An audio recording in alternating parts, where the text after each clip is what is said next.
mountain to the ocean, from the windward to the leeward side. On the island, we do it island style. Aloha and welcome back. You're watching Rise Above Hawaii, which is a 30-minute talk story on health. I'm Dr. Kimo, your host. I'm a psychologist. I work for the Department of Health, but I'm also a coach. I'm a father and a husband, and so I wear many hats, and so I view health from many different perspectives. One topic in particular that's dear to me is the high rates of depression amongst our Big Islanders. As well as our native Hawaiians, there is some disparities around depression. And so today we have a special guest. I'd like to introduce him right now. His name is Larry Walter. How you doing? And good to see you. Thank you so much for coming by. My pleasure. I know you're a busy man. We're very fortunate to have you. Thank you. Larry has been working on the Big Island with our providers and our private and public folks around suicide prevention and suicide intervention. And so I wanted you to just maybe share with the viewers a little bit about what you do and what brought you to Hawaii. Where are you from? Originally from Boston, Massachusetts, then from Boston, ultimately to Berkeley, California for graduate school. Wow. And then after 30 years there, had the opportunity to move to Hilo and have been here for about 8 years. Wow. And have been working in suicide intervention and prevention for about the last year. Oh. And what made that possible really is the state of Hawaii received funding to train a group of trainers to provide suicide intervention seminars across the state. There are 8 of us who have been trained here on the Big Island, and we're keeping ourselves very busy trying to bring suicide prevention awareness to the many aspects of our communities. Yeah. Yeah. Now, is suicide a bad word? I mean, in some communities it sounds pretty heavy. In some communities, you don't even speak it. And one of the things that we try to do is to get people to say the word suicide. Wow. Our overall program is known as Safe Talk, Okay. which is an acronym for Suicide Awareness or Alertness for Everyone. And then the TALK, the talk portion, is an acronym for 4 steps that we use to train people to become suicide alert. The T stands for tell. A person usually who is experiencing thoughts of suicide finds a way to tell us. Verbally? Verbally, non-verbally, Really? both. Okay. The training introduces a person to both the verbal and the non-verbal. Okay. And then our portion of the tell is we tell the person what we're seeing in them. Oh, for example? Kimo, lately I see that you just haven't been yourself. Oh. You haven't shown up for work. Oh. You know, you're drifting away from your family and your friends. You've been kind of despondent and withdrawn. Kimo, sometimes when a person is experiencing that, they're thinking about suicide. Are you thinking about suicide? Yeah, yeah. Use the words. Use the word. And Use see the words, that. So yes. we tell what we've seen, and then we ask. The A in talk is for ask. Are you thinking about suicide? We Just like that? deal with it right up front. We don't say, are you thinking about hurting yourself, or you're thinking about, doing something silly? No. You say the word. Yeah. And then the L of Safe Talk is listen. We listen for the response. Ah. And that gives us an avenue to work with the person on the K, keeping them safe. So what our seminars do is make a person aware of how they can be alert to suicide and how they can assist in keeping the person with suicidal thoughts safe. Okay, let me see if we can summarize this for my viewers real quick. It's the first time I've heard it. I like it. I mean, I've worked with patients and clients who were attempting to commit suicide, and I would do green light, red light. That was the training way back then in terms of protective factors and risk factors. Yes. But so T is tell. Tell. A is ask. Ask. And L is listen. Listen. And K is Keep safe. Keep safe. Right. Keep safe. That's good.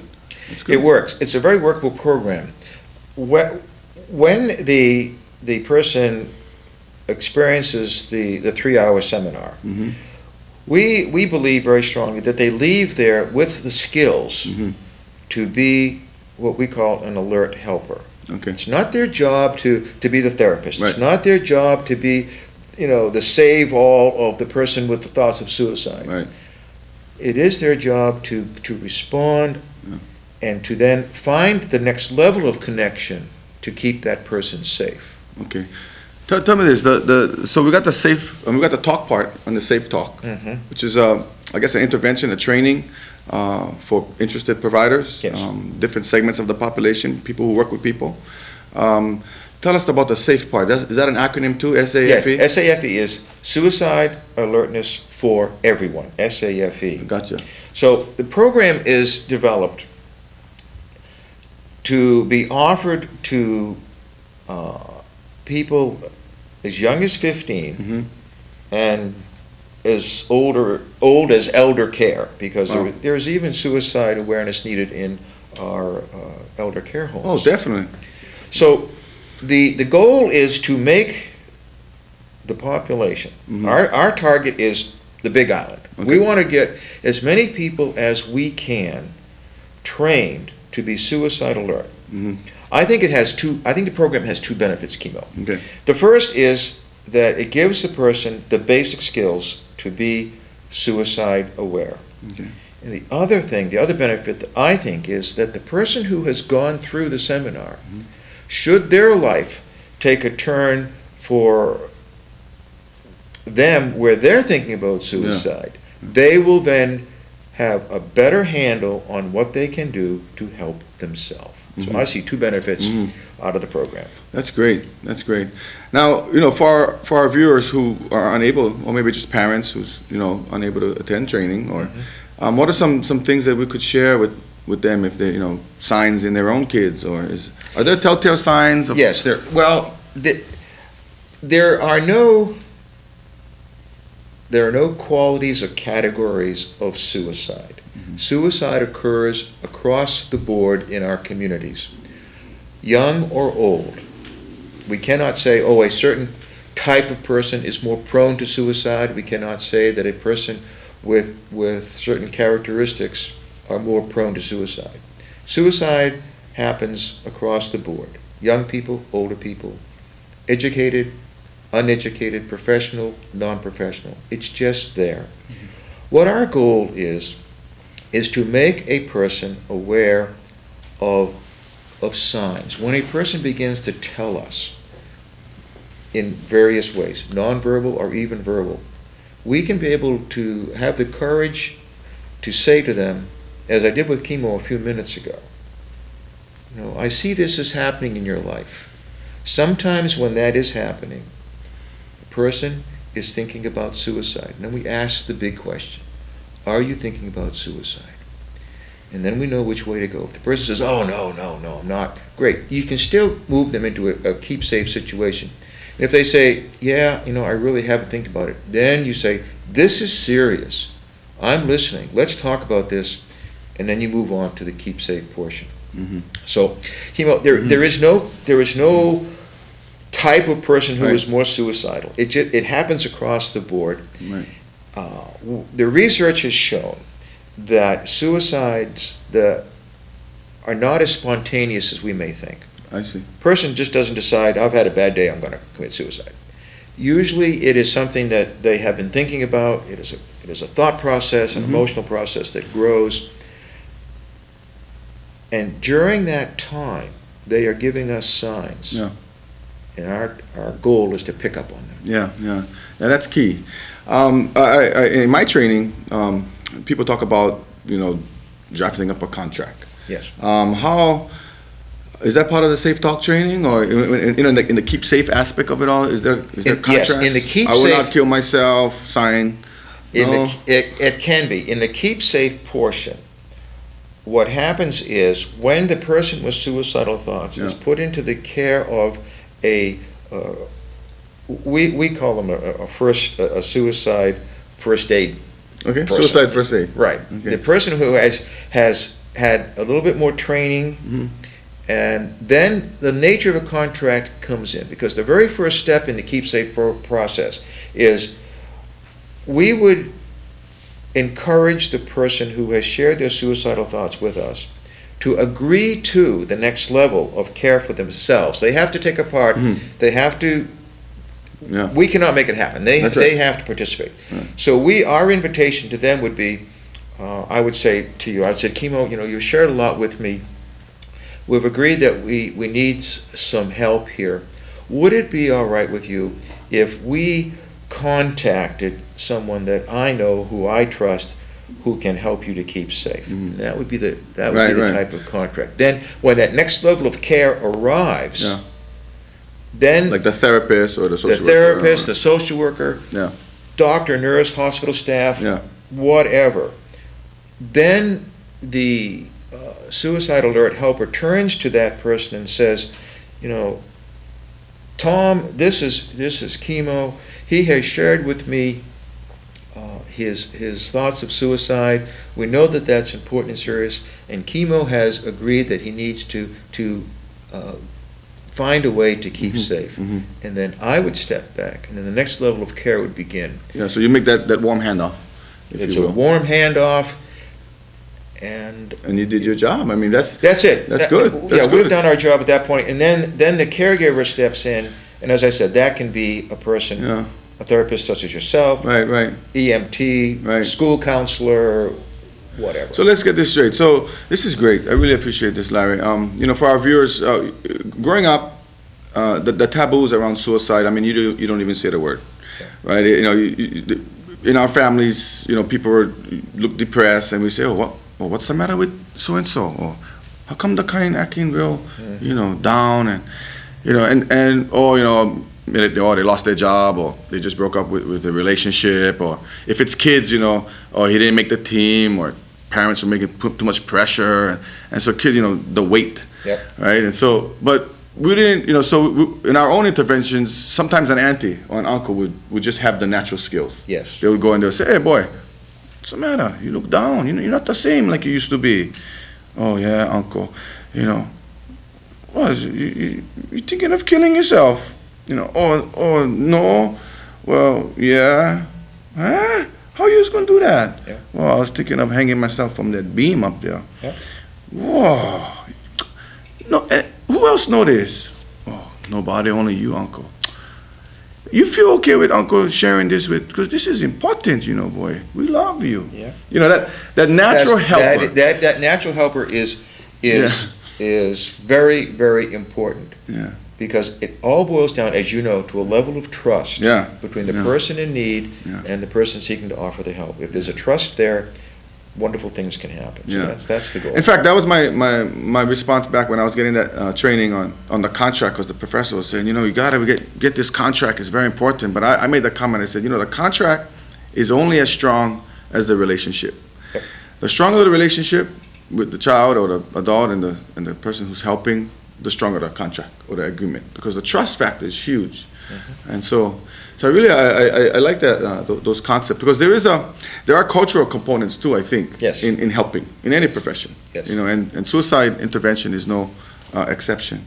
Hawaiians have a term called kaumaha, and kaumaha is translated as kind of like weight on your shoulders, heavy weight on your shoulders.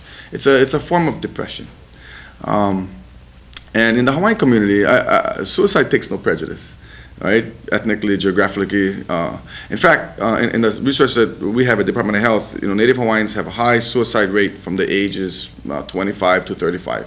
But then as the age goes up, Caucasian men have a really high, like double everybody else at age 60 to 70. Yes. So at different times of people's lives, the weight, the kaumaha, becomes too heavy to bear. Yep. And so although there's not one, suicide person, we can pay attention to clusters of folks, just so that we can make interventions around those areas. Right. Okay. That's one of our goals, is to be able to offer this training to all the cultural groups on the island, all the different background groups, because we have found that many of them, as you say, you don't talk about suicide. Yeah. It's just not done. we have to talk about suicide. Yeah. We have to take the stigma away from it. That's right. We have to say, you can get help, Yeah. and this is how to do it. Yeah. That's very, very important. One of the beautiful things about this program is that we can customize it to the different groups. That's great. That's great. Yeah, because I think in Hawaii we're so diverse. We have recent immigrants. We have a lot of people from the South Pacific, Micronesians, Marshallese, Palauans, Chukis, who have high suicide rates too in their home of origin. So, but they come here, and just because they come here, that doesn't mean the depression goes away. No. In fact, sometimes It can make it worse. Yeah, it can make it worse. And so all these environmental factors that compound these thoughts, if you will, sometimes it can be alleviated through environmental interventions, resources here, a social group here, social inclusion, but sometimes it can't. And so if we as the community can do our part and not be afraid, one, to say the word suicide, if we see family members or people in our community looking down, depressed, showing signs of killing themselves, if we can step up to the plate and have that relationship, we can save lives. We can save lives. Right. Get this, the statistic on Hawaii, something like, I think it's almost like 1.7, but you can't break people up like that, but if we average it out, 2 people per week. Yeah. 2 people per week in beautiful Hawaii takes their life. That's incredible. On average in our state, we lose 1 person every 3 days. So your statistics are right. And one of the things that let's get this straight. 1 person every 3 days. So next week, Monday, when you watch my show again, somebody took their life. Yep. That's heavy, folks. It is. We need to step up. It's very distressing, particularly, actually, in the last couple of weeks here in the Hilo area, we've lost, I believe, 3 teenagers. It's just devastating. Yeah. So again, I want to emphasize the fact that we can bring this program to our island and increase alertness, increase the availability of keeping people safe. That is our goal. That's great. That's our goal. Fantastic. Now, have you always been interested in working with kids, or how did you come to this? Actually, yes. From Boston, you must be a happy camper now. Boston's winning everything, huh? What can I say? What can I say? Yes, throughout my professional career, I have devoted a lot of time to working with young people and young families. That's very important. I have a very personal interest in this type of thing. Our young people are just too valuable, and in spite of what they say about themselves, they're too fragile. They need us to be there for them. That's right. That's so right. And Safe Talk enables that to happen. What could we tell? I just did a piece on for the graduates, reminding them about the college and how it's going to be a different experience. But I did not mention the fact that it might also be a stressful experience.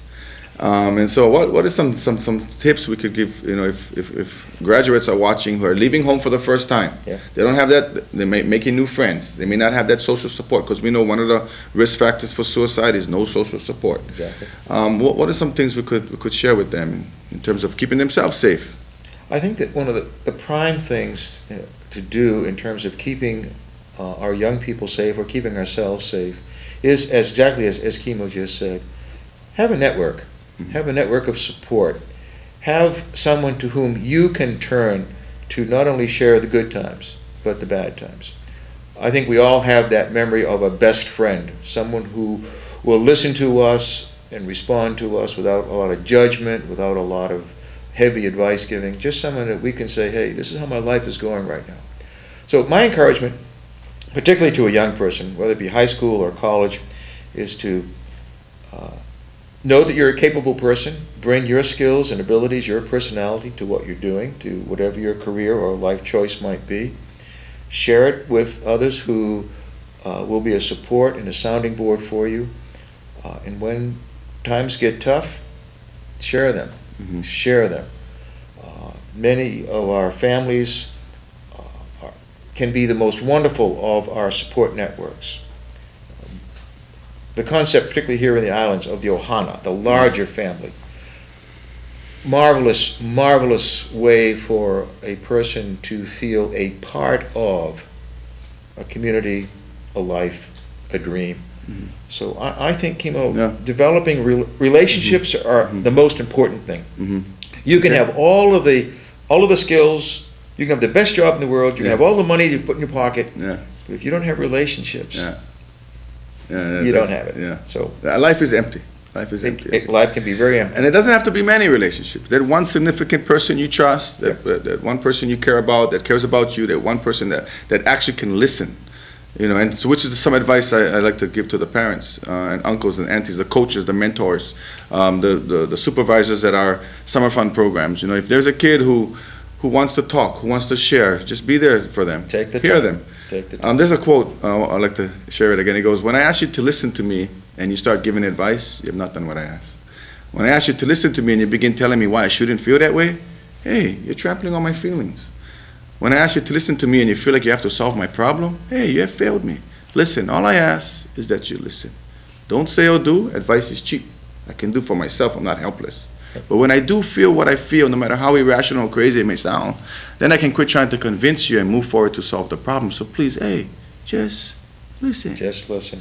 And I think, I never forgot that quote. It was on my colleague's door, and every time I went to work, he'd close his door, and I'd look at it, and I look at it, and I thought, and one day just bing, it's like, that's what I need to do as a counselor. As my colleague's door, I learned more about just being in my office than actually going to school about listening. So I think listening can go a long way because it develops that friendships and that relationship. It does. That's why that L portion of Safe Talk is so important. We need to listen. Yeah. And as you went right down the list, non-judgmental, supportive, just listen. That listening ear, That's right. very, very important. Yeah, that's great. Well, I was. Yeah, and another question that comes to mind is, when I first started, I remember a suicidal patient, and I was doing everything in my power. I said, "Oh no, you cannot do that." And he was older than me, and I think I called him uncle even. And I tried to look for reasons for why he should stay alive. Yeah. And I was nervous, and he felt I was nervous, and I was young, and I got a knock on my door by my supervisor. And I did a little quick timeout, and I went in there, and he says, "First of all, relax, because if you're scared, you're making the patient scared."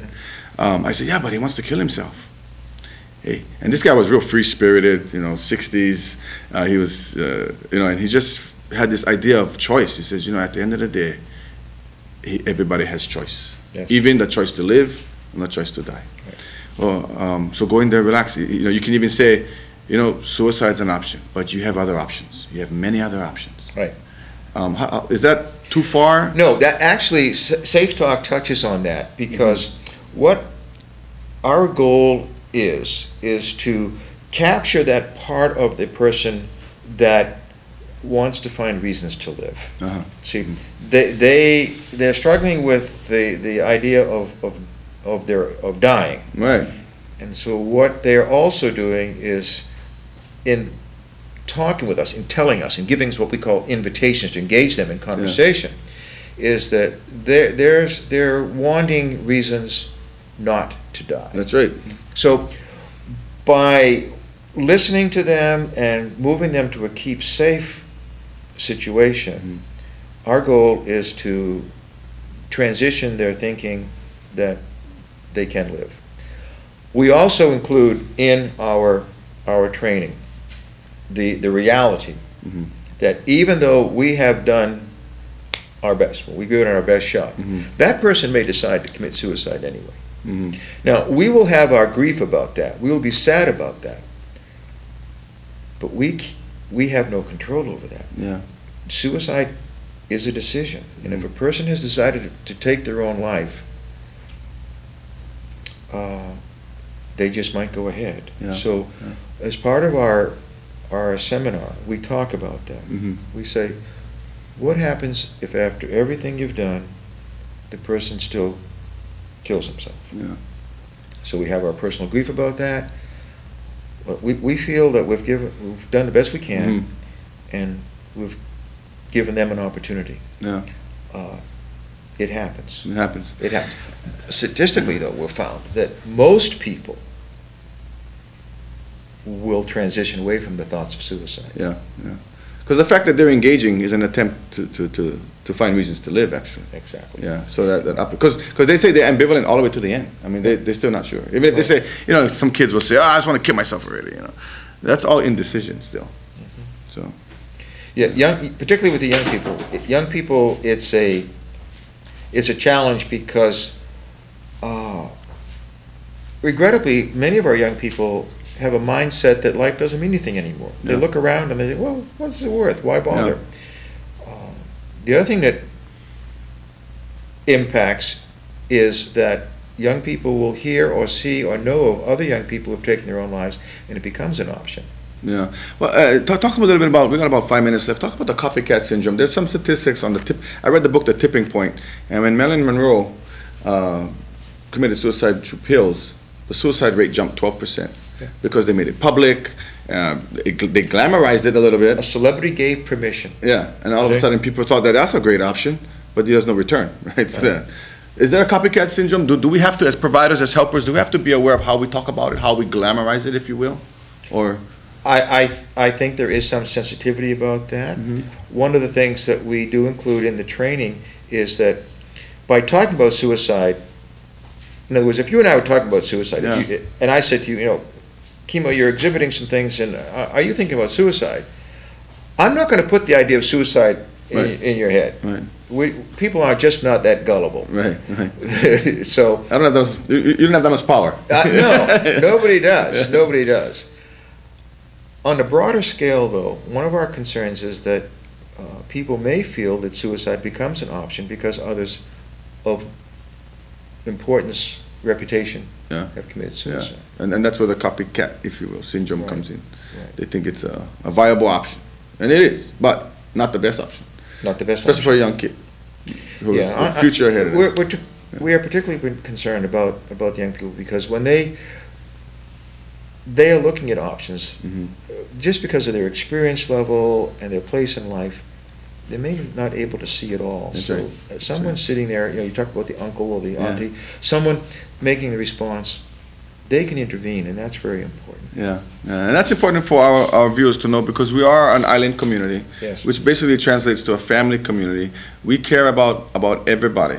I mean, we care about our neighbors, even if we don't engage our neighbors as much as we used to in old Hawaii. But you know, people still matter, and they matter a lot. And we need to talk about these issues. Yes. And I'm glad that there's trainings. You know, when I was a counselor, we didn't have any trainings. Right, Tell us about those trainings. The trainings, the Safe Talk trainings are available to anyone. I want to say very directly that if you are interested in receiving this training, we'll provide the information for you through the station to do that. Let us know. We will talk with you directly. We will set up the training so that you can participate in it. And it can be across the board. It can be a community group, it can be an extended family group, it can be a club that you belong to, your workplace, any of these. We can bring this training to you, and it will have positive results. So that's Yeah, I wonder if I could give the number for my the Child Adolescent Mental Health Division, just the administrative number. It's 933-0610, and that's the Department of Health, Children's and Adolescent Mental Health Division. Again, that's 933-0610. Share that you saw this show with Larry Walter here and Dr. Kimo, and we talked about the possibility of Safe Talk training, and then you'd like to have more information on that. So that's about wraps it up. I really appreciate you coming Thank you and talking very about a much very for your serious interest. subject. So Very serious subject, and thank you for allowing us to bring it into the community. you betcha. And hey, Hawaii, remember, always rise above.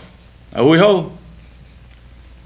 On the island, we do it island style. From the mountain to the ocean, from the windward to the leeward side.